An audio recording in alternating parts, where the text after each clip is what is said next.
بسم الله الرحمن الرحيم. الحمد لله رب العالمين، والصلاة والسلام على سيدنا ومولانا محمد وعلى آله وصحبه وأهل بيته أجمعين. أما بعد، فأعوذ بالله من الشيطان الرجيم. بسم الله الرحمن الرحيم. يا أيها الذين آمنوا قوا أنفسكم وأهليكم نارا، صدق الله العظيم. وقال النبي صلى الله عليه وسلم: خيركم لأهلي وأنا خيركم لأهلي. وقال النبي صلى الله عليه وسلم: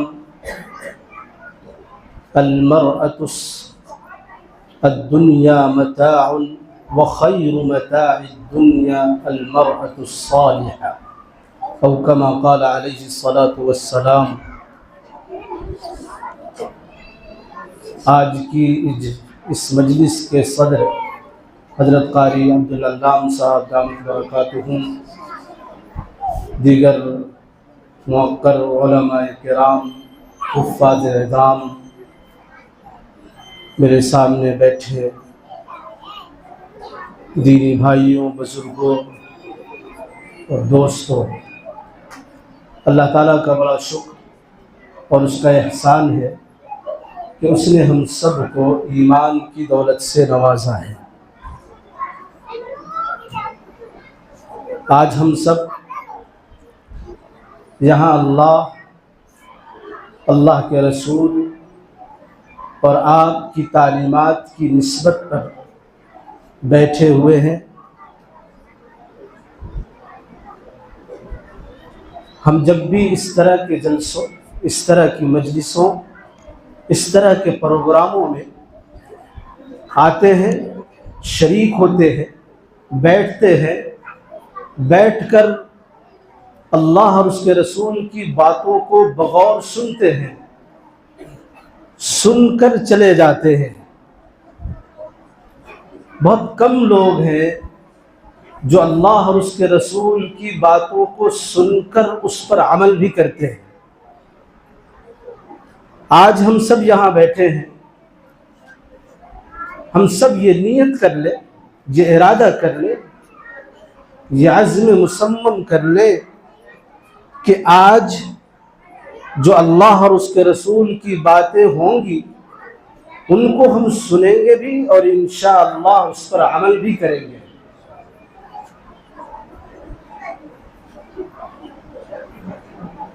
پانچ چیزیں ایسی ہیں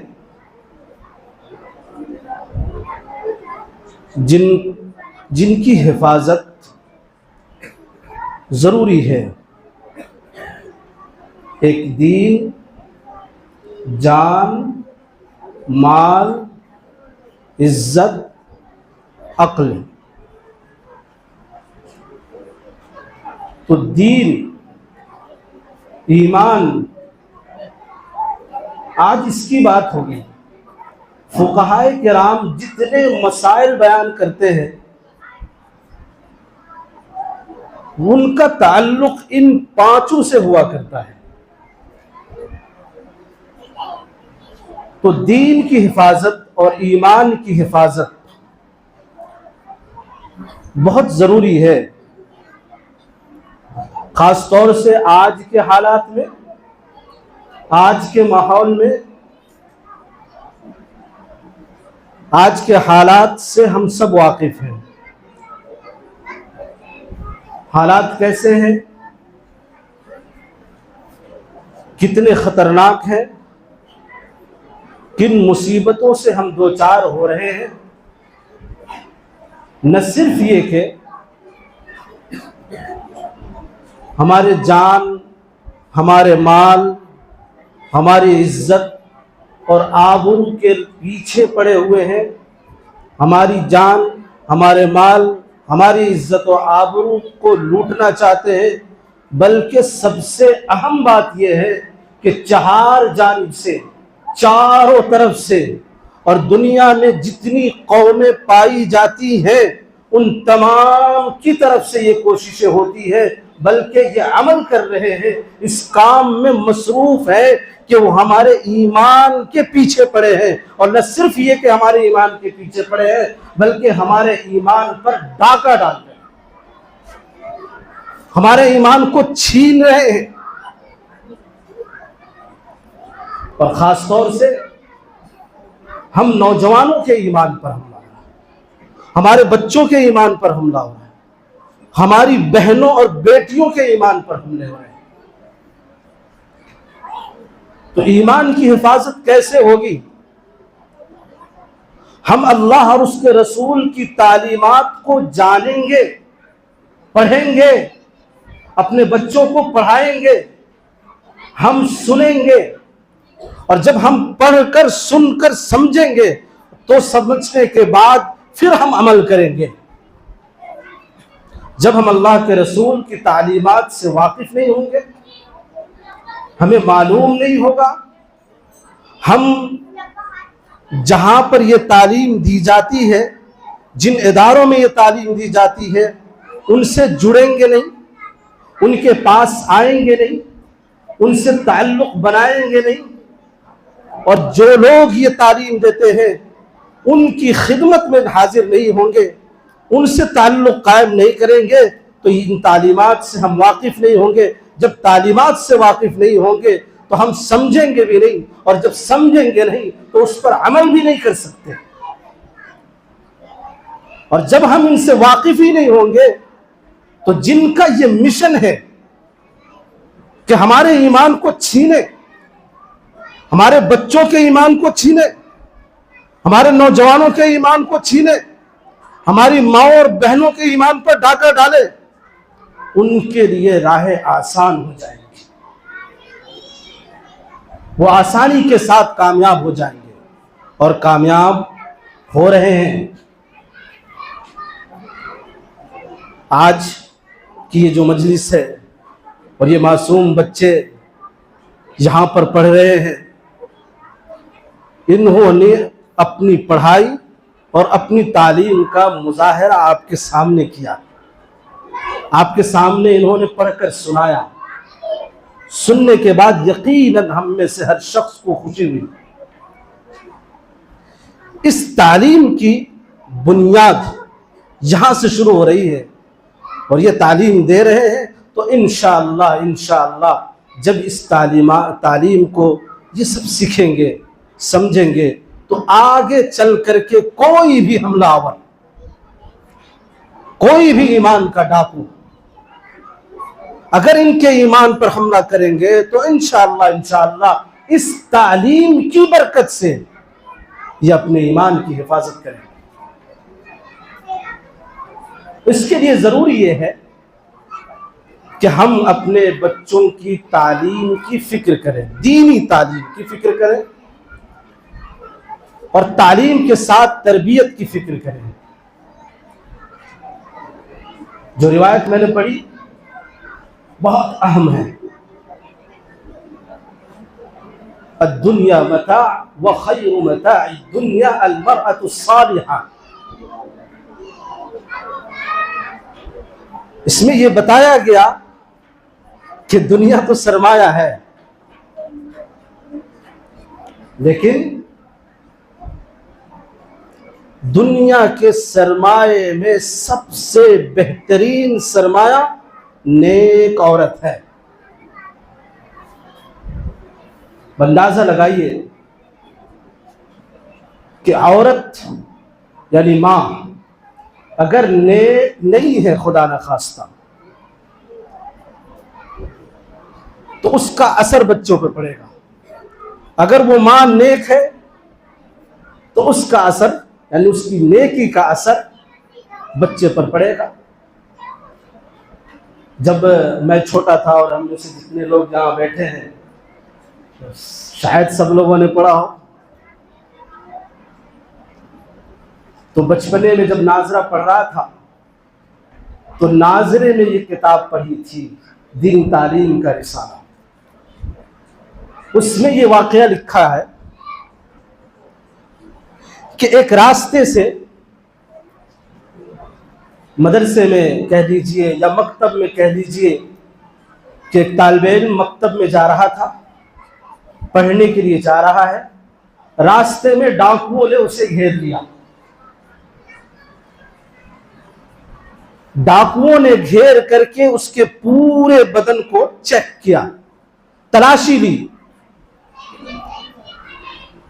تلاشی لینے کے بعد اس کے پاس سے کچھ نہیں ملا۔ ڈاکوؤں نے یوں چھوڑ دیا اور چھوڑ کر آگے بڑھنے لگے۔ اس طالب علم نے، اس بچے نے ان ڈاکوؤں کو آواز دی اور روکا کر کے ان سے کہا کہ تم نے تو ہماری تلاشی، میری تلاشی لے لی ہے، تم نے تو پورے بدن کو چیک کر لیا ہے، تمہیں کچھ حاصل نہیں ہوا،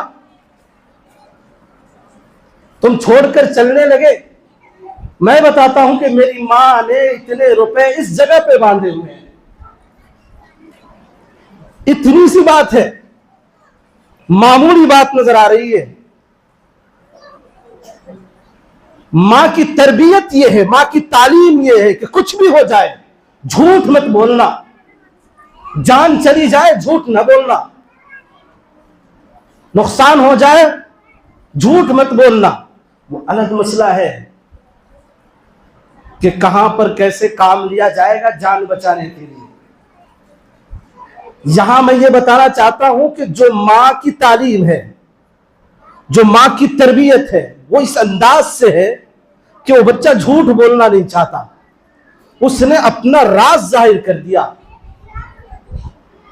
اس راز ظاہر کرنے کو، اس عمل کو کہ اس نے جھوٹ نہیں بولا، ڈاکوؤں نے جب دیکھا حیران ہو گئے اس بچے کی تعلیم پر، اس بچے کی تربیت پر، اس کے اس انداز پر، اس کے اس اخلاق پر، اس کے اس کیریکٹر پر، اس کے اس کردار پر کہ کیا کیریکٹر ہے، کیا تربیت ہے، کیسی تعلیم ہے، کون ہے وہ ماں جس نے یہ تعلیم دی ہے۔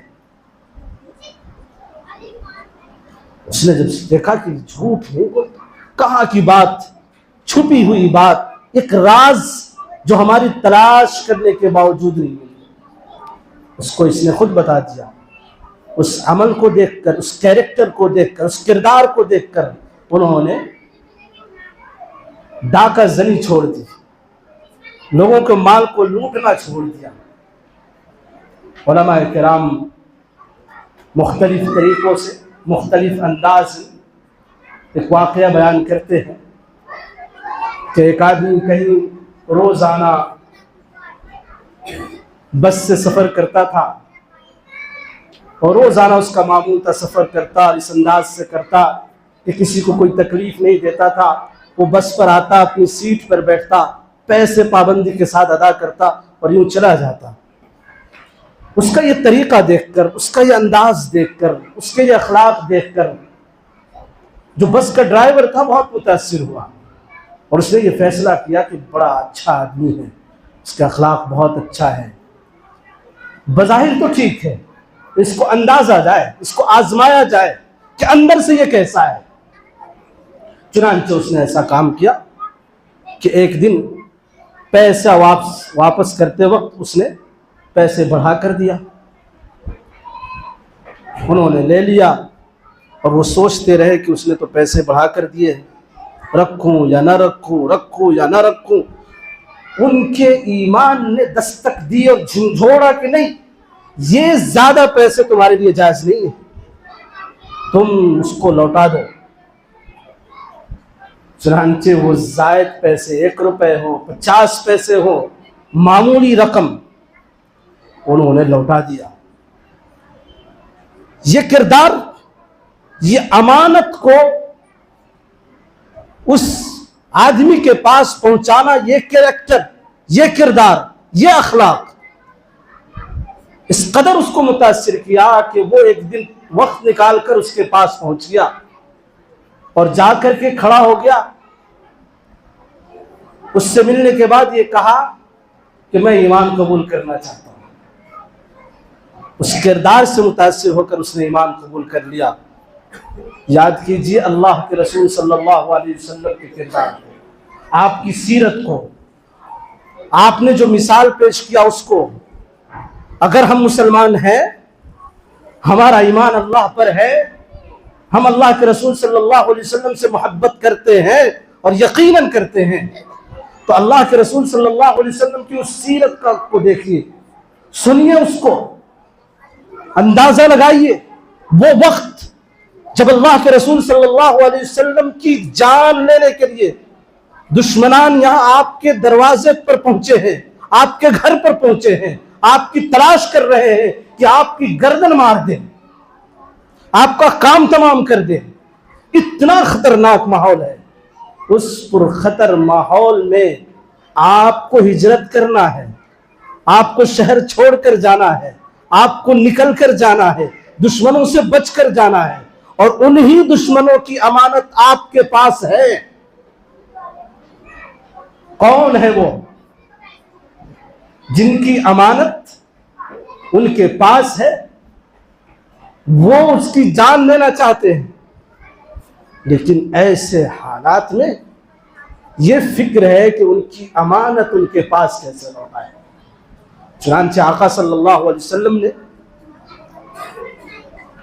اس حالت میں بھی حضرت علی رضی اللہ تعالی عنہ کے حوالے ان کی امانت کر کے اور یہ کہا کہ علی یہ امانتیں ان کے پاس لوٹا دینا۔ پتہ یہ چلا کہ دشمن بھی ہو، ان کی امانت اگر ہمارے پاس ہے تو ہمارے رسول، ہمارے نبی کی تعلیمات، آپ کی سیرت یہ بتاتی ہے کہ کیسے بھی حالات ہو، جس کی امانت ہو اس کی امانت اس کے پاس پہنچانا ہے۔ یہاں پر اللہ کے رسول صلی اللہ علیہ وسلم کی اس تعلیمات، اس کردار، اس کیریکٹر کو، سیرت کے اس گوشے کو اگر ہم نہیں جانیں گے تو عمل کیسے کریں گے؟ تو اللہ کے رسول صلی اللہ علیہ وسلم کی تعلیمات اور آپ کے اخلاق، آپ کے اسوہ اور آپ کی سیرت کو جاننا ہے، آپ کی تعلیمات کو جاننا ہے، آپ نے جو سبق دیا ہے اس کو پڑھنا ہے، سمجھنا ہے، اور اسی کے مطابق اپنی اولاد کو بھی پڑھانا ہے، سمجھانا ہے، ان کو جوڑنا ہے، ان کا تعلق قائم کرنا ہے تعلیم سے، تعلیم دینے والے سے، جس جگہ تعلیم دی جائے اس جگہ سے۔ اس لیے قرآن کریم میں اللہ سبحانہ وتعالی نے ارشاد فرمایا، یا ایھا الذین آمنوا قوا انفسکم واہلیکم نارا۔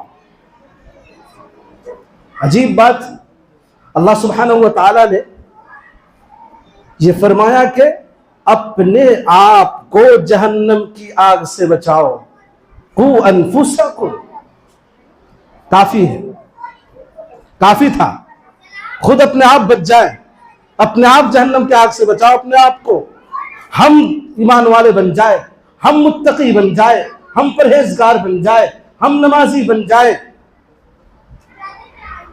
یہ ہم کر لیں، اپنی کامیابی ہو جائے گی، ہم جہنم کے عذاب سے بچ جائیں گے۔ لیکن اللہ سبحانہ وتعالی نے آگے ارشاد فرمایا، وَأَهْلِيكُمْ نَارًا۔ یہ کافی نہیں ہے کہ صرف آپ اپنے آپ کو بچاؤ، یہ کافی نہیں ہے کہ آپ نمازی بن جاؤ، یہ کافی نہیں ہے کہ آپ متقی بن جاؤ، یہ کافی نہیں ہے کہ آپ پرہیزگار بن جاؤ، بلکہ اپنے ساتھ ساتھ ذمہ داری یہ ہے کہ اپنے اہل و عیال کو بھی بچاؤ۔ اگر آپ نماز پڑھ رہے ہیں تو آپ کی ذمہ داری یہ ہے کہ اپنے ماتحت جتنے لوگ ہیں سب کو نمازی بنائیں۔ اگر آپ دین پر عمل کر رہے ہیں تو آپ کی ذمہ داری یہ ہے کہ اپنے ماتحت جتنے لوگ ہیں، بیوی ہے، بچے ہیں، رشتہ دار ہیں، پڑوسی ہیں، سب کی ذمہ داری ہے آپ پر کہ آپ ان کو وہی عمل کروائے، وہی کام کروائے، نماز پڑھوائے۔ آپ دین کا جو کام کرے کوشش کرے کہ آپ کے ساتھ رہنے والا بھی وہ کام کرے۔ قوا انفسکم واہلیکم نارا۔ اللہ سبحانہ وتعالی نے فرمایا کہ اپنے آپ کو بھی بچاؤ اور اپنے اہل و عیال کو بھی بچاؤ۔ اب آج یہ ہوتا ہے، سماج میں یہ نظر آتا ہے، ہم دیکھتے ہیں کہ بہت سے لوگ ہم میں سے ایسے ہیں کہ بہت متقی ہیں، پرہیزگار ہیں، نمازی ہیں، دین پر عمل کرتے ہیں، اللہ کے نبی کی سنت پر عمل کرتے ہیں، لیکن اپنے گھر والوں سے غافل ہوتے ہیں، اپنے گھر والوں کی فکر نہیں ہوتی۔ یہ کیسے پتہ چلا؟ کیسے پتہ چلا کہ ایسا ہوتا ہے؟ میں آپ کو بتاتا ہوں ایک ایسا معاملہ۔ یہ واقعہ اس لیے سنا تھا کہ تاکہ عبرت حاصل کریں، کسی کی برائی مقصود نہیں، کسی کو ذلیل کرنا مقصود نہیں ہے، یہ صرف اس لیے کہ ہم نصیحت حاصل کریں، ہم سبق لیں کہ کس انداز سے ہمارے ایمان کو چھیننے کی کوشش ہوتی ہے۔ دارالقضا میں ایک معاملہ آیا، اور وہ جو لوگ آئے تھے دو باشرہ، اچھی خاصی داڑھی، ٹوپی، کرتا پائجامہ ماشاءاللہ، اور انہوں نے آ کر یہ بات بتائی کہ میری بیٹی گھر سے بھاگ گئی۔ ہم نے پوچھا کہ کیسے بھاگی؟ کہیں اسکول میں پڑھنے جاتی تھی؟ انہوں نے کہا نہیں۔ پوچھا کہیں مدرسے میں جاتی تھی؟ کہا نہیں۔ کہیں کام کرنے جاتی تھی؟ کہا نہیں، کہیں نہیں جاتی تھی۔ پھر کیسے بھاگی؟ انہوں نے کہا ہمارے گھر کا ماحول ایسا ہے کہ ہم اپنی عورتوں کو باہر نکلنے نہیں دیتے۔ تعجب ہوا کہ ایسا ماحول ہے، پھر نکلی کیسے؟ بھاگی کیسے؟ انہوں نے جو بات بتائی وہ غور کرنے کی، وہ سمجھنے کی ہے۔ انہوں نے بتایا کہ جو ہمارے گھر کی کھڑکی ہے، جس جگہ سے کھلتی ہے اسی کے سامنے غیر کی کھڑکی ہے، وہاں سے تعلق ہے۔ کھڑکی کھل رہی ہے، اس کے سامنے دوسرے کی کھڑکی ہے، وہاں سے تعلق قائم ہوا اور گھر سے نکل گئی۔ کیا اندازہ کر سکتے ہیں ہم اپنی ان اولادوں کے بارے میں کیا خیال کر سکتے ہیں جو اولادیں باہر جاتی ہیں، جو اولاد کام کرنے کے لیے جاتی ہیں، جو اولادیں پڑھنے کے لیے جاتی ہیں، گھر سے دور ہیں، ان کے ایمان کی حفاظت کا کیا طریقہ ہوگا؟ اسی لیے ایسا کیسے ممکن ہوتا ہے کہ ایک گھر میں بیٹی ہے اور ماں ہے، 24 گھنٹے ایک ساتھ رہتی ہے، اور بیٹی کوئی غلط قدم اٹھا لیتی ہے اور ماں کو خبر نہیں ہوتی؟ کم از کم مجھے تو یہ اعتقاد نہیں ہے، اعتماد نہیں ہے، بھروسہ نہیں ہے، میں اس نتیجے پر نہیں پہنچ رہا ہوں کہ میری ماں میرے گھر میں ہے اور میری بہن کے قدم اٹھنے والے قدم کے بارے میں معلوم نہیں، میری بہن کے کرنے والے کام کے بارے میں معلوم نہیں۔ وہ کیسی ماں ہے کہ جو رات دن اپنی بیٹی کے ساتھ رہ کر یہ خبر نہیں کر پائی کہ میری بیٹی کیا کام کرنے جا رہی ہے؟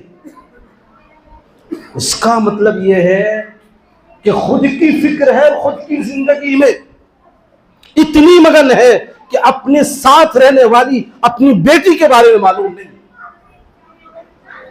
میں یہ بتانا چاہتا ہوں کہ ہم میں سے بہت لوگ ہیں جو 5 وقت کی مکمل نماز پابندی سے پڑھتے ہیں، زکوٰۃ ادا کرتے ہیں، حج کرتے ہیں، دین کا اور بہت سارے کام کرتے ہیں، مدارس کا تعاون کرتے ہیں، مساجد کا تعاون کرتے ہیں، لیکن اپنی اولاد کی فکر نہیں کر پاتے۔ ایسے بہت سے واقعات۔ پتہ یہ چلا کہ ہمارے لیے ضروری یہ ہے کہ ہم اپنی فکر تو کریں، اپنے ساتھ ساتھ اپنی اولاد کی ہر وقت فکر کریں، ہر قدم کی نگہبانی کریں، نظر رکھیں۔ اگر ماں اپنے گھر میں ہے تو اپنی بیٹی کی ہر چیز کی نگہبانی کرے۔ باپ کے لیے ضروری ہے کہ اپنے بیٹوں کی حفاظت کرے، اس کے ایک ایک قدم پر نظر رکھے کہ وہ کہاں جاتا ہے، کہاں سے آتا ہے، کس کے ساتھ اٹھتا ہے، کس کے ساتھ بیٹھتا ہے، کس کے ساتھ گھومتا ہے، یہ دیکھنا پڑے گا. اگر آپ نے نہیں دیکھا، اگر آپ نے یہ کام نہیں کیا، اگر آپ نے خیال نہیں کیا، تو پھر یاد رکھیے کہ وہ متفق علیہ روایت، اس میں اللہ کے رسول صلی اللہ علیہ وسلم نے فرمایا کلکم راع وکلکم مسئول عن رعیتہ، کہ تم سب نگہبان ہو اور ہر ایک سے اپنے ماتحتوں کے بارے میں پوچھا جائے گا. ماں ہے تو ان سے پوچھا جائے گا کہ ان کی بیٹی کے بارے میں، ان کی اولاد کے بارے میں. باپ سے پوچھا جائے گا، بیوی کے بارے میں شوہر سے پوچھا جائے گا، بھابھیوں سے پوچھا جائے گا نندوں کے بارے میں. ایک عجیب تماشا ہے، تماشا کہہ رہا ہوں، فیشن ہے. یہ ہم سے زیادہ آپ واقف ہیں. آج کل ہوتا یہ ہے کہ نندیں گھر میں ہوتی ہیں، وہ فون پر کہیں سے کہیں بات کرتی ہوتی ہے، اور کیا بھابیاں ان کی حفاظت کریں گی بلکہ ان کا ساتھ دیتی ہیں. شرم آتی ہے سن کر. کسی بھی لڑکے سے بات کرتی ہے تو یہ کرنا چاہیے کہ ان کو روکنا ہے، روکنے کا کام ہے، سمجھانے کا کام ہے، بلکہ وہ تو راستہ فراہم کرتی ہے کہ چلو بات کر لو، کوئی بات نہیں. اتنی بڑی بیماری ہے، اتنی خطرناک بیماری ہے، اس کو روکنے کی سخت ضرورت ہے. اس لیے سب سے پہلا کام یہ ہے کہ اپنے بچوں کو دین کی تعلیم دیں.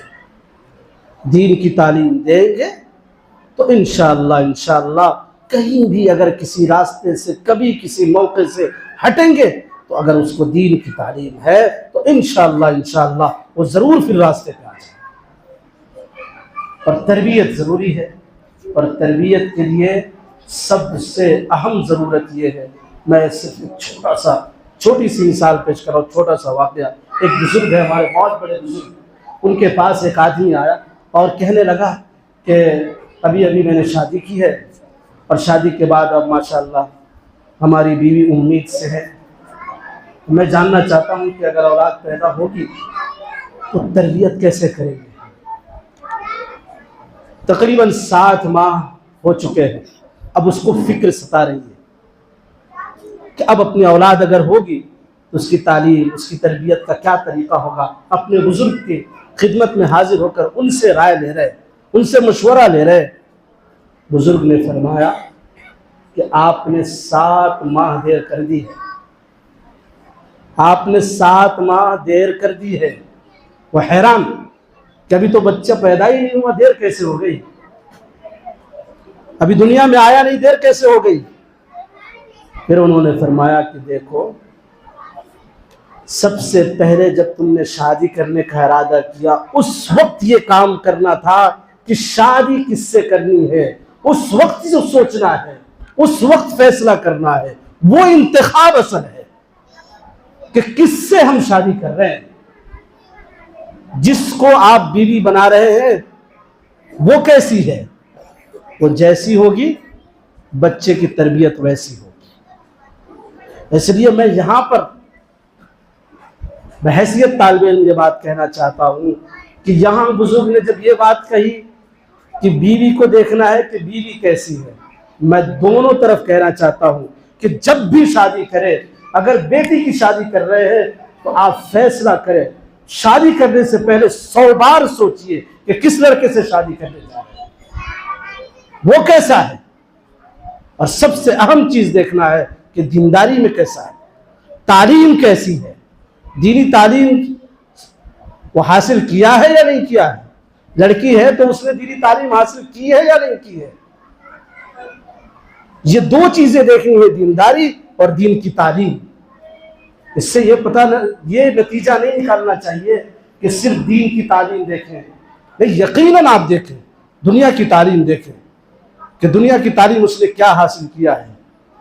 بلکہ ہم علماء کرام الحمدللہ اب اس بات پر ابھارتے ہیں، ہمارے اکابر اس کی ترغیب دیتے ہیں اور اب عمل کر کے دکھا رہے ہیں. کالج قائم کر رہے ہیں، اسکول قائم کر رہے ہیں پڑھانے کے لیے، بچوں کو پڑھانے کے لیے. تو اس کے مخالف بھی نہیں ہے کہ آپ عصری تعلیم نہ دیں، لیکن عصری تعلیم کے ساتھ ساتھ دین کی تعلیم ضرور دیں. بعض لوگ یہ کہتے ہیں کہ اسکول چلے جاتے ہیں بچے تو کب دیں. شہروں میں تو آسان ہے, ایک ٹائم فکس ہے, ایک وقت طے ہے کہ اتنے بجے سے اتنے بجے تک اسکول جا رہے. اگر صبح میں اسکول نہیں ہے تو کوئی مسجد شاید ہو جہاں پر تعلیم کا نظام نہیں ہے. دینی تعلیم کا نظام ہر مسجد میں ہے. آپ جو وقت خالی ہے اس وقت میں اپنے بچے کو مکتب میں بھیج دیں, مسجد میں بھیج دیں, جہاں سے دین کی تعلیم حاصل کرے, اور جو اسکول کا وقت ہے وہاں پر اسکول کے وقت میں بھیجیں. لیکن ایسا نہیں ہوتا.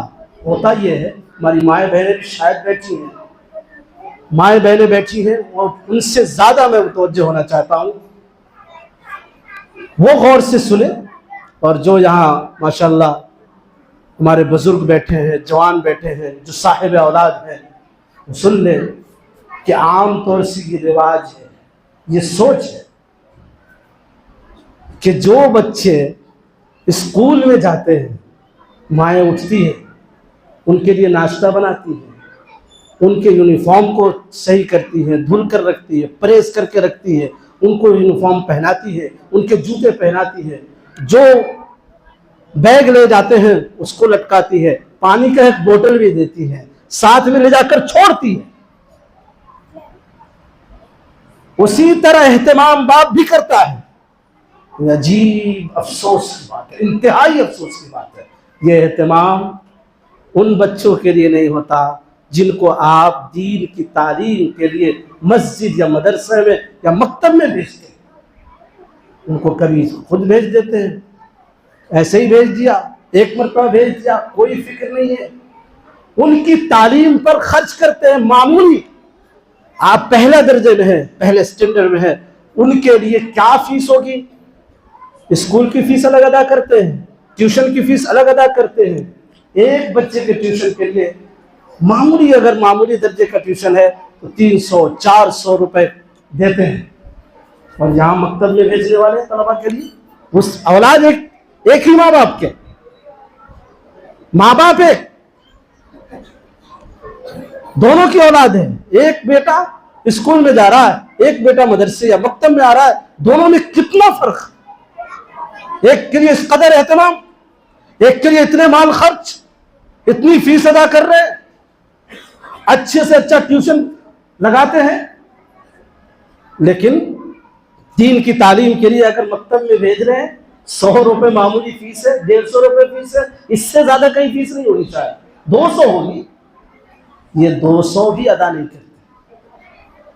اس میں بھی آتے ہیں مولانا صاحب کو بولتے ہیں کہ اس مہینے نہیں ہو پایا, لیکن ٹیوشن میں نہیں, پابندی سے ادا کرتے ہیں. تو میں یہ درخواست کروں گا کہ دین کی تعلیم کے لیے بھی بھیجیں اور اسی اہتمام کے ساتھ بھیجیں. جب اللہ اور اس کے رسول کی تعلیم کے لیے بھیجیں گے اس اہتمام کے ساتھ بھیجیں گے, اس نیت سے بھیجیں گے کہ میرا یہ بچہ دین کی تعلیم حاصل کرنے جا رہا ہے, اللہ اور اس کے رسول کی تعلیم حاصل کرے گا, وہ تعلیم حاصل کرے گا جو کل قیامت تک, یعنی جب تک آپ کا بیٹا پڑھتا رہے گا تو دنیا میں جب تک رہے گا تب تک صدقہ جاریہ, کل قیامت کے دن جائے گا تو اس وقت اگر حافظ قرآن ہے تو وہ آپ کی شفاعت کرے گا, آپ کی نجات کا ذریعہ بنے گا. کمال ہے, کمال ہے. جس کو انجینئر بنا دیا, سب کچھ بنا دیا, لیکن دین کی تعلیم نہیں دیا تو کل وہ کسی کام نہیں آئے گا. لیکن آپ نے دین کی تعلیم دے دیا, حافظ قرآن بنا دیا, تو رب کعبہ کی قسم کھا کہ کبھی بھی وہ ضائع نہیں ہوگا. آپ مر کر جائے چلے جائے, لیکن یہ وہ اولاد, وہ بیٹا, وہ بیٹی قرآن کریم کی تلاوت کریں گے, اللہ کو رشک آتا ہے. اللہ سبحانہ و تعالی اس کے ذریعے آپ کو نجات دے گا. تو اللہ سے دعا کرے کہ اللہ تعالی ہم سب کو کہنے سننے سے زیادہ عمل کی توفیق بخشے. وآخر دعوانا الحمد للہ رب العالمین.